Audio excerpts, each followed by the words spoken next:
ఆహ్, ఏదైతే Boris Johnson Britain మాజీ ప్రధానమంత్రి, అట్లాగే మాజీ ప్రధానమంత్రి రిషి సోనక్. ఈ ఇద్దరి మధ్యలో వచ్చినటువంటి ప్రధానమంత్రి లిజ్ ట్రూస్. ఆవిడ 45 రోజులు మాత్రం ప్రధానమంత్రిగా చేసింది. ఆర్థిక పరిస్థితిని కంట్రోల్ చేయలేక ఒక తప్పుడు నిర్ణయం తీసుకొని బడ్జెట్ పెట్టినటువంటి సందర్భంలో పబ్లిక్ ఆగ్రహంతో రాజీనామా చేసింది. ఆ లిజ్ ట్రూస్ ఇప్పుడు మళ్ళీ రిషి సోనక్ కూడా పక్కకెళ్ళిపోయిన నేపథ్యంలో తనే ప్రధాని కావాలనుకుంటోంది. ఇప్పుడు ఆర్థికం అయన్నీ నేర్చుకుంది. అయితే ఇప్పుడు కీర్ స్టార్మర్ ప్రభుత్వం మీద తీవ్ర స్థాయిలో విరుచుకుపడుతోంది.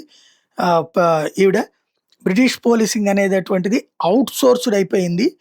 మస్కేడ్ ముస్లిం థగ్స్ కిందకి మార్చేశారు. ఓవరాల్‌గా బ్రిటిష్ పోలీసుల్లాగా ప్రవర్తించట్లేదు. ఇస్లామిక్ పోలీసుల్లాగా ప్రవర్తిస్తున్నారు.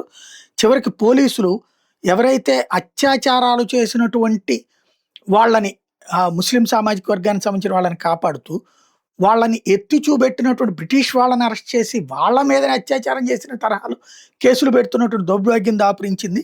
టోటల్‌గా ఇస్లామిక్ రాజ్యంగా మార్చేస్తున్నారు అన్నటువంటి ఆరోపణ చేసుకొచ్చింది.